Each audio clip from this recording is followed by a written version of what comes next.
যদি আমরা হাদিস এবং কোরআন মোতাবেক আজকের এই দিনের তালাশ করি তাহলে দেখা যায় যে 10ই মুহররম আজকের এই দিন ইতিহাসে, মানব ইতিহাসে আদম সৃষ্টির পর হতে আজ অবধি পর্যন্ত যত উল্লেখযোগ্য ঘটনা আছে তা সংঘটিত হয়েছে আজকের এই 10ই মুহররম। আল্লাহ রাব্বুল ইজ্জত ইরশাদ করেন যে তিনি এই দুনিয়া খালাকাত করেছেন, সৃষ্টি করেছেন এই 10ই মুহররমের দিনে। দুনিয়া কবে সৃষ্টি করেছেন? 10ই মুহররমের দিনে। মুহররম নাকি? জি। বাবা আদম তিনি শয়তানের ওয়াসওয়াসায়, প্ররোচনায় পড়ে গন্ধম ফল ভক্ষণ করলেন, যার শাস্তি স্বরূপ তাকে এই পৃথিবীর মধ্যে প্রেরণ করা হয়েছে। সেই দিনটিও ছিল আজকের এই 10ই মুহররমের দিন, যেদিন তিনি আমাদের পার্শ্ববর্তী দেশ শ্রীলঙ্কা, যার পূর্ববর্তী নাম ছিল সিংহল, সেখানে কি করলেন? এই জমিনের মধ্যে পদার্পণ করলেন নাকি? 10ই মুহররম নূহ নবীর উপরে হুকুম আসলো কিস্তি তৈরির জন্য। অর্থাৎ যখন আল্লাহ রাব্বুল ইজ্জত তার বান্দাদের উপরে নারাজ হয়ে গেলেন, নাখুশ হয়ে গেলেন, দেখলেন যে তার একদল বান্দা তাকে রেখে বিভিন্ন রকমের বুতবারস্তি, মূর্তি পূজা, জাদু, মন্ত্র, সেহের যাকে বলা হয়েছে কোরআনের ভাষায়, তার মধ্যে লিপ্ত হয়ে গেছে নাকি? যখন সমাজের থেকে আদেল চলে গেছে, আদেল অর্থাৎ বিচার চলে গেছে, আদালত নাই, তখন কি করলেন? নূহ নবী কওমের উপরে আল্লাহ একটা আযাব প্রেরণ করলেন, যে আযাবের মাধ্যমে তিনি তার কওমকে ধ্বংস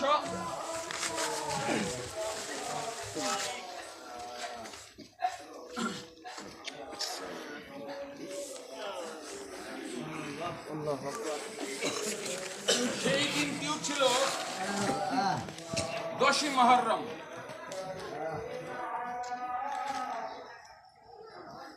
ইব্রাহিম নবীকে নমরুদের হাত থেকে আল্লাহ রক্ষা করলেন। নমরুদ যখন ইব্রাহিম নবীকে আগুনের মধ্যে নিক্ষেপ করলেন নাকি? আমরা জানি এই ঘটনা, শুনেছি। সেই দিনটিও ছিল 10ই মুহররম। মুসা নবী তার কওমকে নিয়ে লোহিত সাগর পার হয়ে মিশর থেকে কেনানে প্রবেশ করলেন। সেই দিনটিও ছিল 10ই মুহররম। তো এমন অসংখ্য দিন আছে, ঘটনা আছে যা সংঘটিত হয়েছে এই 10ই মুহররমের দিন। ইউসুফ নবী তিনি বন্দি কারাগার থেকে মুক্তি লাভ করলেন 10ই মুহররম। ইউনুস নবী মাছের পেটের থেকে মুক্তি লাভ করলেন 10ই মুহররম। সর্বশেষ এই 10ই মুহররমের দিন আমার নবীর ওফাতের 50 বছর পরে কারবালার ময়দানে তারই দৌহিত্র ইমাম হুসাইন তার পরিবার পরিজন নিয়ে কারবালায় শাহাদাত বরণ করলেন দিনকে কায়েম করতে গিয়ে। তো এতগুলা বিশিষ্ট ঘটনা আজকের এই দিনে নাকি? অনেকগুলা বিশিষ্ট ঘটনা আজকের এই দিনে। আমরা কোন ঘটনাটাকে পালন করব নাকি? বা আমরা এখানে আমাদের উদ্দেশ্য কি, যে আমরা কোন উদ্দেশ্যে এখানে উপস্থিত হলাম নাকি? তার কারণটা কি, সেটা আমাদের সর্বপ্রথম বিষয়বস্তু। এখানে আমরা যেমন আমাদের দেশে উলামায়ে কেরামগণ একটা মতবাদ প্রচার করেন, একটা শ্রেণীর উলামা আছে যারা এই মতবাদ প্রচার করেন যে আজকের এই দিনে আল্লাহ রাব্বুল ইজ্জত ইব্রাহিম খলিলুল্লাহকে নমরুদের হাত থেকে রক্ষা করেছেন, বিধায় আল্লাহর শুকরগুজার করে আমরা কি রাখি? রোজা রাখি। একটা দল আছে তারা বলেন যে আল্লাহ রাব্বুল ইজ্জত কওমে মুসাকে অর্থাৎ বনি ইসরাইল নাকি, যে বনি ইসরাইলকে আল্লাহ রাব্বুল ইজ্জত কোরআনে কারিমার মধ্যে অভিশপ্ত জাতি হিসাবে ঘোষণা করেছে নাকি, সেই বনি ইসরাইলকে ফেরাউনের হাত থেকে রক্ষা করে লোহিত সাগর পার হয়ে তাদেরকে নিয়ে কেনানে এসে পৌঁছালেন। তার জন্য আমরা কি করি? আল্লাহর শুকর গুজার করি যে তিনি ফেরাউনের হাত থেকে মুসা কালিমুল্লাহকে কি করেছেন? হেফাজত করেছেন। করে আমরা সে তার শুকর গুজার করে কি করি? সাওম পালন করি, রোজা রাখি, নাকি? আর আমাদের মতো কিছু পাগল ছাগল আছে বাবা, আমরা পাগল, আমি নিজেকে পাগল মনে করি। কিছু কিছু জায়গা আছে, কিছু কিছু অবস্থান আছে এবং কিছু কিছু বিশ্বাসগত অবস্থান আছে যে জায়গায় যখন প্রশ্ন উঠে তখন আমি পাগল। যেমন আমার নবীর আজমত, তার সম্মান, নাকি? আমার নবীর ইশক, তার মহাব্বত এবং তার আহলে বায়তের আজমত, সম্মান এবং তার আহলে বায়তের কি মহাব্বত, এই জায়গাগুলো যখন আসে তখন আমি পাগল। আমি কোনো যুক্তি বুঝি না, তর্ক বুঝি না, নাকি? কোনো যুক্তি আমার কাছে কাজ করে না। এর জন্য বললাম আমি পাগল। আমাদের মতো কিছু পাগল আছে, আমরা এই দিনটিকে কি করি? অত্যন্ত দুঃখের সহিত ভারাক্রান্ত মনে এই দিনটিকে স্মরণ করি, নাকি? এবং এই দিনের যে শিক্ষা আমাদের জন্য আল্লাহর রাসূলের আহলে বায়াত ইমাম হুসাইন আলাইহি ওয়াসাল্লাম তিনি রেখে গেছেন, সেটাকে অনুসরণ করার চেষ্টা করি। তো এখন আমরা যে এখানে ইমাম হুসাইন, নাকি, যাকে আল্লাহ রাব্বুল ইজ্জাত কুরআনে কারিমার মধ্যে এই আহলে বায়াতকে দেখেন, সূরাতুল আহজাবের মধ্যে আল্লাহ রাব্বুল ইজ্জাত আহলে বায়াত সম্পর্কে বলতেছে, যে স্পষ্ট ভাষায় বলতেছে যে তাতহিরাকুম তাহিরা, তারা হলো পবিত্র এবং পবিত্রা। কথাটা বুঝবেন বাবারা, কি বলতেছে? তাতহিরাকুম তাহিরা, আমার নবীর নসল হতে যারা জন্ম গ্রহণ করেছে, ভূমিষ্ঠ হয়েছে, নাকি, তারা হচ্ছে কি পবিত্র এবং পবিত্রা। কোনো প্রকার নাপাকি তাদেরকে স্পর্শ করে না, তারা সকল প্রকার নাপাকির দিকে ঊর্ধ্বে। এর জন্য আহলে বায়তকে বলা হয় মাসুম। মাসুম শব্দের অর্থ বুঝি আমরা, মাসুম অর্থাৎ যার কোনো ভুল নাই, যার কোনো কি নাই, গুনাহ নাই, যার কোনো ভুল নাই, যার মধ্যে কোনো নাপাকি নাই নাই, তাকে বলা হয়েছে মাসুম। কি? মাসুম। তো আহলে বায়তকে এর জন্য প্রত্যেকটা ইসলামের যেমন আমরা চারটা মাযহাবকে মানি, নাকি? চারটা মাযহাবের চারজন ইমাম। সর্বপ্রথম ইমামে আজম আবু হানিফা রাহিমাহু তাআলা, তিনি হচ্ছেন বাকি যে তিন মাযহাব আছে, সেই মাযহাবের যে ইমামগণ আছেন তাদের উস্তাদ, নাকি? ইমাম আবু হানিফার ছাত্র ইমাম শাফি, ইমাম শাফির ছাত্র ইমাম মালিক, ইমাম মালিকের ছাত্র ইমাম আহমদ ইবনে হাম্বল, নাকি? এই তিন ইমামের উস্তাদ হওয়ার কারণে তাকে বলা হয় ইমামে আজম। এদেরকে আমরা বলি আইম্মায়ে কেরাম, অর্থাৎ যারা দিনের ইমাম, নাকি? কেমন ইমাম? যারা আহলে বায়তের কাছ থেকে ইমামতির কি পেয়েছে? অনুমোদন পেয়েছে। মূলত ইমাম পরিবার বলা হয় নবী পরিবারকে। কাকে বলা হয়? নবী পরিবারকে বলা হয়। তো সেই ইমামরা, আইম্মায়ে কেরামরাও বলতেছেন তাদের মধ্যে কোনো ইখতিলাফ নাই, মতভেদ নাই। তারা এই তাতহিরাকুম তাহিরা এই আয়াতে কারিমার ব্যাখ্যায় সবাই একমতে উপনীত হয়েছেন, যেখানে আল্লাহ রাব্বুল ইজ্জত ঘোষণা করতেছেন যে নবীর আহলে বায়াত তারা কি পাক এবং পবিত্র এবং কোনো প্রকার নাপাকি তাদেরকে স্পর্শ করতে পারে, নাকি? আল্লাহ রাব্বুল ইজ্জত বলতেছেন যে আমি আপনাদেরকে সকল প্রকার নাপাকি থেকে দূরে সরিয়ে রাখি। সেই ইমাম হুসাইন এই কারবালায় তিনি তার পরিবার পরিজন নিয়ে কি হয়ে গেলেন? শহীদ হয়ে গেলেন। তো এখানে ৭২ জন সদস্য ছিল কারবালা ইমাম হুসাইনের সাথে। তার মধ্যে ৪০ জন, মতান্তরে ৪২ জন হচ্ছে সরাসরি নবীর ব্লাড, যার শরীরে নবীর রক্ত দৌড়াইতেছে, নাকি? এটা এমন একটা রক্ত, ব্লাড লাইন, নাকি, বংশ।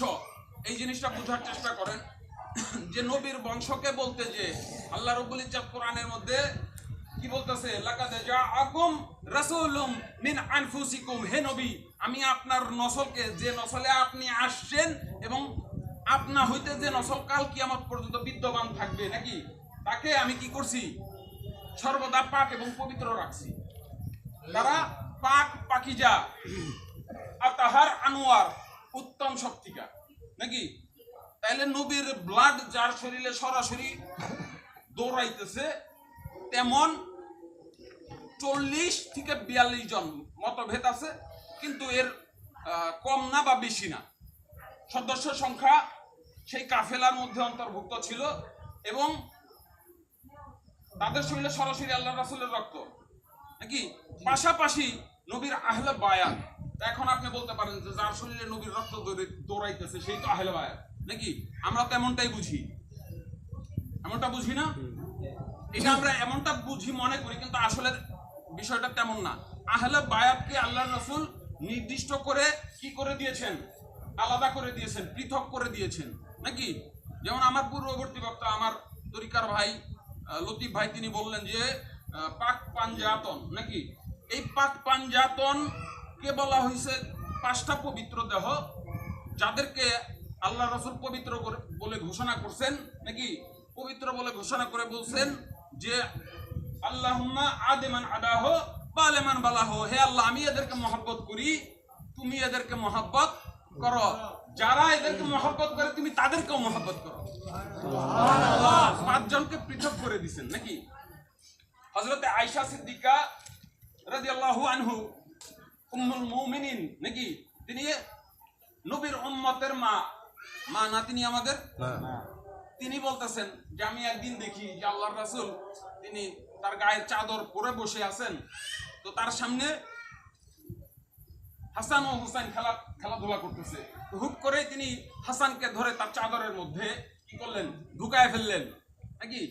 তো বললেন যখন আমি দেখলাম যে আল্লাহর রাসূল হাসানকে কি করলেন, তার চাদরের ভিতরে ঢুকায় ফেললেন, তখন আমি বললাম যে কি হইতেছে দেখি, আমি একটু খেয়াল করে দেখি নাকি।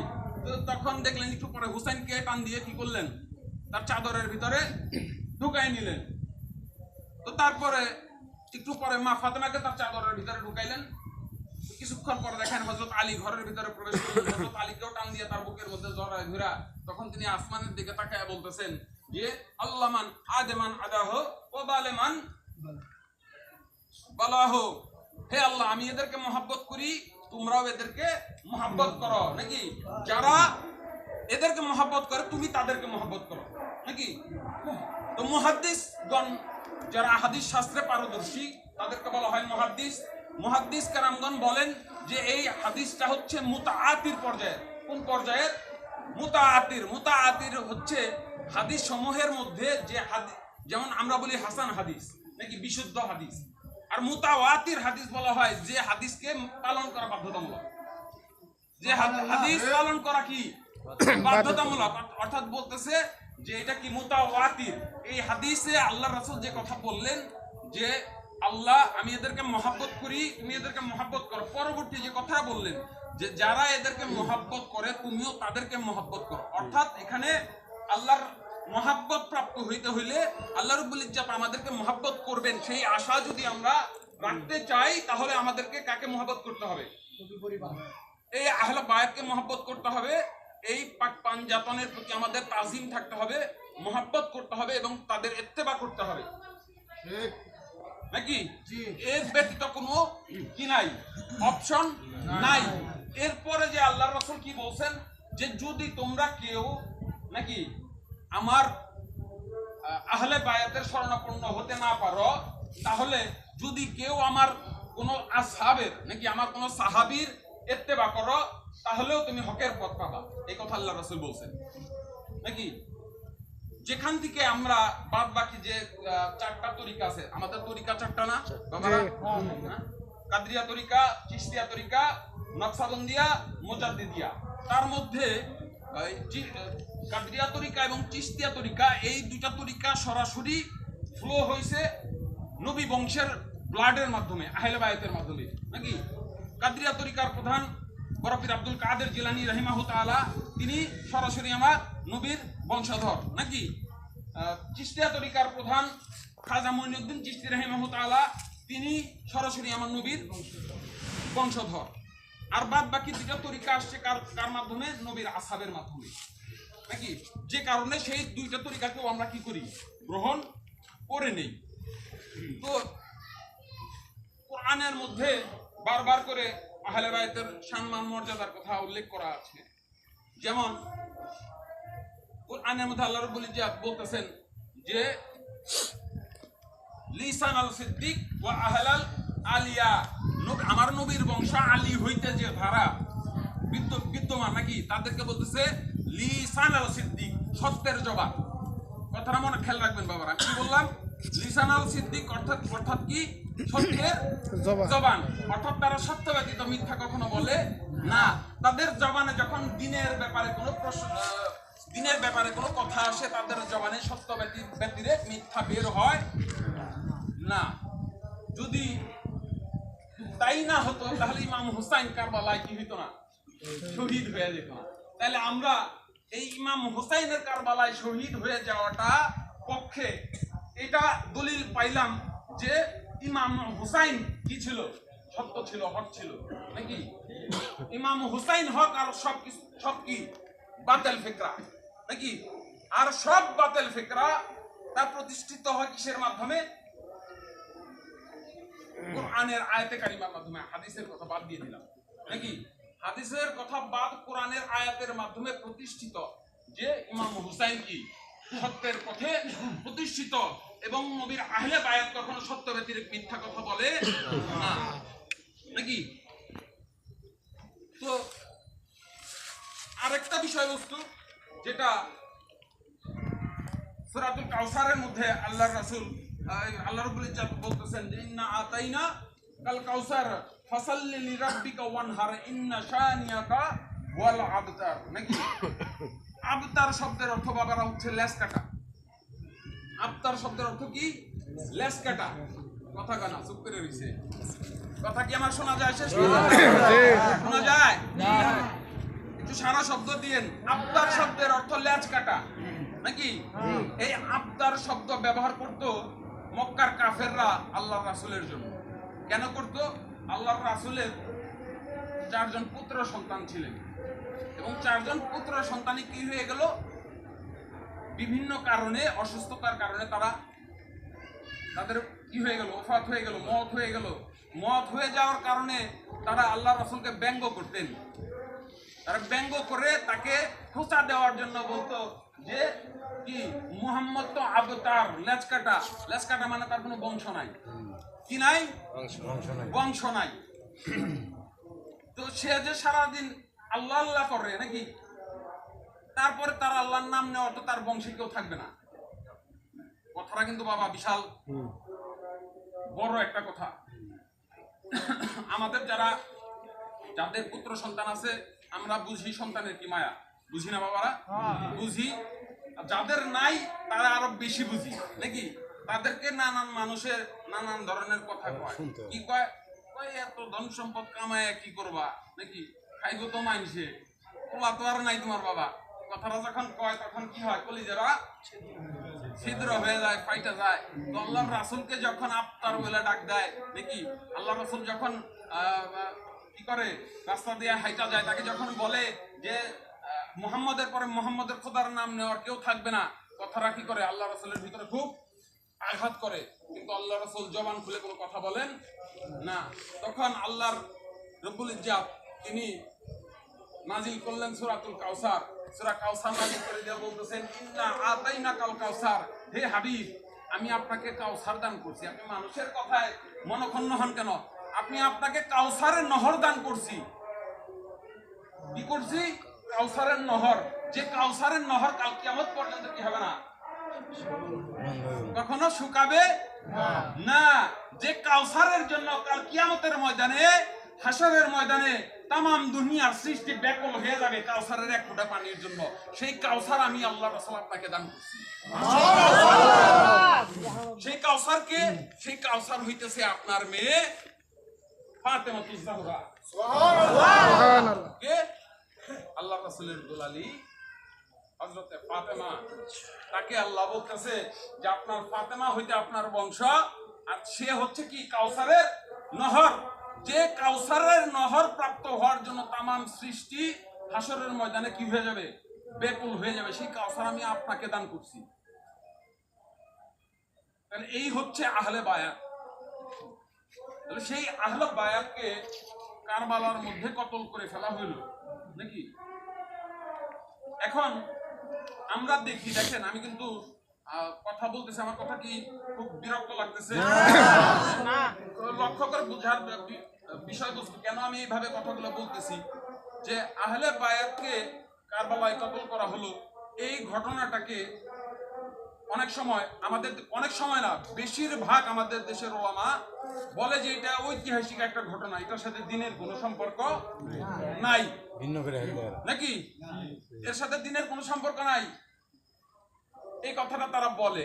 তাহলে তাদের উদ্দেশ্যে প্রশ্ন, আমার একটা প্রশ্ন থাকবে যে যে এই কথাটা বললো যে তাদের সাথে দিনের কোনো সম্পর্ক নাই, ইতিহাসের সাথে দিনের সম্পর্ক নাই, এই কথাটা যখন বলে তাদেরকে আমি বলবো যে ইব্রাহিম নবীর আগুনের মধ্যে নিক্ষেপ করলো, তার জন্য 10ই মুহররম তুমি রোজা রাখো, সেটা কি বাবা? ইতিহাস না? ইতিহাস কি না? হ্যাঁ, নূহ নবী মহাপ্রলয়ের মধ্যে তার উম্মতকে নিয়ে তার কিস্তির মধ্যে সাওয়ার হয়ে কি হইলেন, নাজাত প্রাপ্ত হইলেন, সেটা ইতিহাস কিনা? মুসা নবী তার কওমকে নিয়ে ফিরআউনের হাত থেকে রক্ষা পাওয়ার জন্য কি করলেন, মিশর থেকে পলায়ন করে কেনানে চলে আসলেন, এটি ইতিহাস কিনা? তাহলে ইতিহাস যদি কোরআনের মধ্যে জায়গা প্রাপ্ত হয় তাহলে ইতিহাসের প্রয়োজন আছে কিনা? আছে, ইতিহাসের প্রয়োজন আছে। আর যারা বলে যে এটাকে ঐতিহাসিক ঘটনা বা সিয়াসাতি ঘটনা মানে রাজনৈতিক ঘটনা, এইটার সাথে দিনের কোনো সম্পর্ক নাই, বুঝতে হবে যে তাদের একটা এখানে কি আছে, হিডেন একটা এজেন্ডা আছে, একটা উদ্দেশ্য আছে নাকি। তারা কি করে, সর্বদা প্রচেষ্টা করে নবীর আহলে বায়াতকে থেকে মানুষকে দূরে রাখার জন্য, নাকি নবীর আহলে বায়াত থেকে মানুষের একটা দূরত্ব বজায় রাখার জন্য। আর কেন? কারণ হচ্ছে এই যে এত মর্তবা আল্লাহ এবং আল্লাহর রাসূল আহলে বায়াতের লক্ষ্যে কি করলেন, বর্ণনা করলেন। দেখেন যে আল্লাহর রাসূল বলতেছেন, একটা হাদিসে মুবারাকা আমার পূর্বের বক্তা বলছে যে আল্লাহ রাসূল বলেছেন, আবু হুরায়রা রাদিয়াল্লাহু আনহুতে বর্ণিত, বিশারতে বুখারী সহিহ এবং শুদ্ধ, বলতেছে যে আনা মিন্নি হুসাইন, নাকি হুসেন আমা হতে,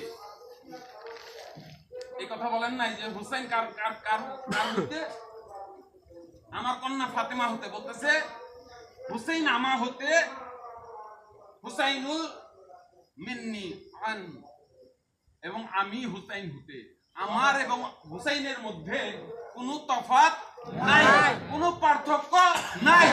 তাইলে কোন ব্যক্তি, কোন আল্লাহর বান্দা যদি হুসাইনের উপরে আঘাত করে থাকে, সেই আঘাত কি হুসাইনের উপরে করছে না আল্লাহ রাসূলের উপরে করছে? কার উপরে করছে? আল্লাহ রাসূলের উপরে করছে, করছে কিনা?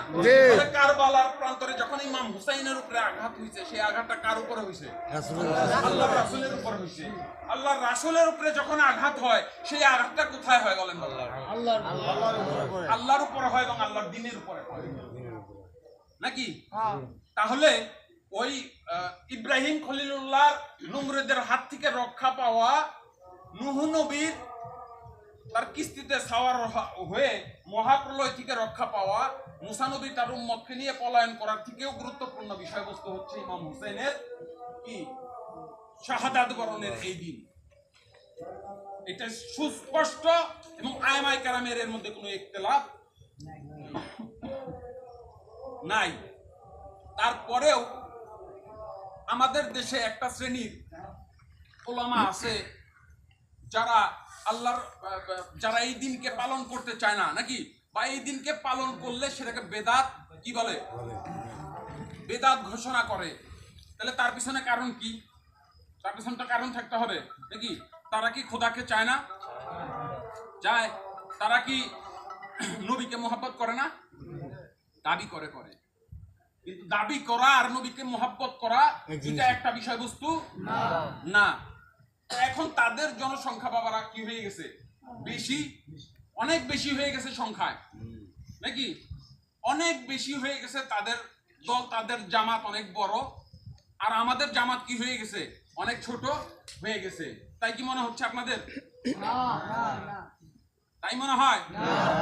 জবাব দেয় না। তাই মনে হয় আপনাদের?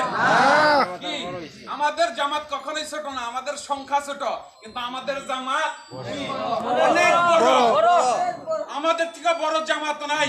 ইমাম হুসাইন ৭২ জন সদস্য নিয়ে কারবালায় ৭২,০০০ সৈন্য, মতান্তরে ৪২,০০০ সৈন্যের বিরুদ্ধে কি করছে? হক প্রতিষ্ঠিত করার জন্য দাঁড়িয়ে গেছে। তাইলে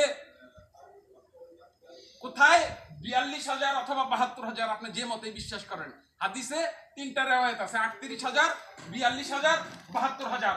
আপনি যাই বিশ্বাস করেন, ৭২ জন এবং ওই ৪০,০০০, ৭২,০০০ কখনো যুদ্ধ হয় না। তাহলে আমরা হকের পথে আছি, আমরা দুর্বল না, সংখ্যায় কি কম। তাইলে আমাদেরকে এই যে ফেতনা বর্তমান জামানায়, এই ফিতনার থেকে বাঁচতে হলে প্রত্যেকটা মুসলমান, যে মুসলমানই তার ঈমানকে হেফাজত করতে চায়, যদি তার ঈমানকে রক্ষা করতে চায়, নাকি এই ফিতনাহি জামানার মধ্যে তাকে ঐতিহাসিক তারিখে ইসলামের বিশিষ্ট কিছু ঘটনা আছে, ঘটনা সম্পর্কে সুস্পষ্ট এবং নিরপেক্ষ দৃষ্টিভঙ্গি থাকতে হবে। আমার ওস্তাদ, আমার হুজুর, নাকি আমার মা সাহেব কি বলছেন সেইটার দিকে লক্ষ্য করা যাবে না। সুস্পষ্ট কি থাকতে হবে? নিরপেক্ষ দৃষ্টিকোণ থাকতে হবে। তার মধ্যে শুরুয়াত হইতেছে কোথা থেকে? বদরের আল্লাহ রাসূলের হিজরত। আল্লাহ রাসূলের হিজরতের কারণ এবং হিজরত পরবর্তী সময় কি ঘটনা ঘটেছে সেটা সম্পর্কে প্রত্যেকটা মুসলমানের ধারণা থাকতে হবে। তার পরবর্তী ঘটনা হচ্ছে বদর, নাকি জঙ্গে বদর সম্পর্কে প্রত্যেকটা মুসলমানের কি থাকতে হবে? ধারণা থাকতে হবে।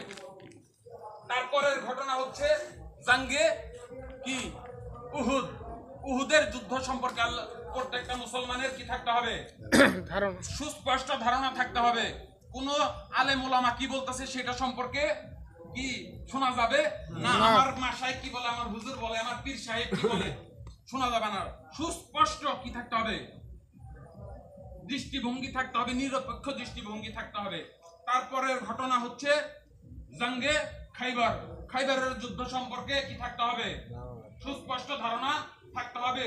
এই খাইবারের যুদ্ধে কে কি করেছেন, কার কি দায়িত্ব ছিল, কে দায়িত্ব পালন করেছেন এবং কে দায়িত্ব পালন করেন নাই, সেই সম্পর্কে ধারণা থাকতে হবে, নাকি?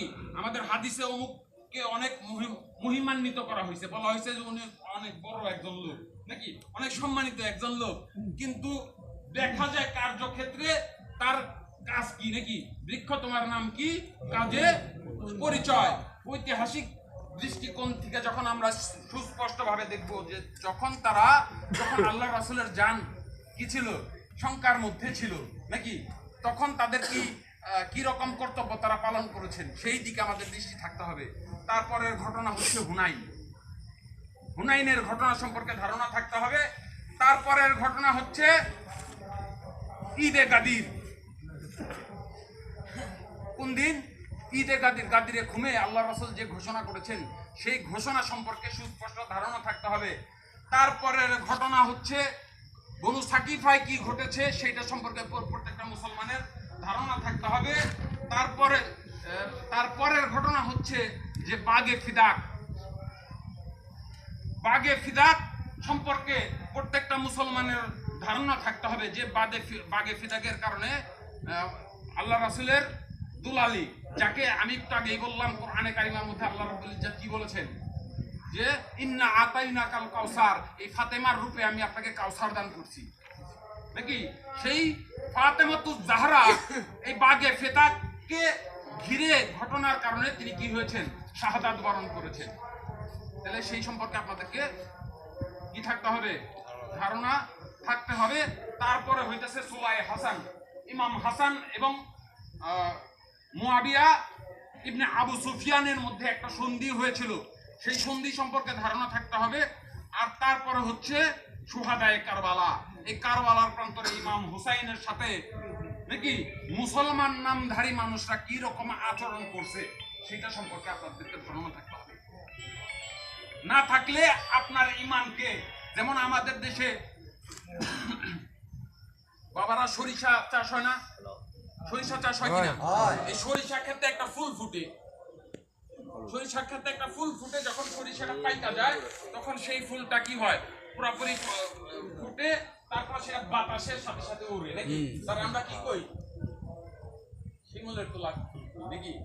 শিমুলের তোলার মতো পাতলা, বাতাসে বাতাসে ভাসে নাকি? ওই শিমুলের তোলার ফুলের মতো আপনার ইমানকে বাতাসে উড়াই নিয়ে চলে যাবে। আলেম নাম ধারিল নাকি, পীর সাহেব নাম ধারিল আমাদের দেশে আছে, বহুত মাশায়েখ আছে যারা হযরত আলী করমুল্লাহ হু ওয়াজহু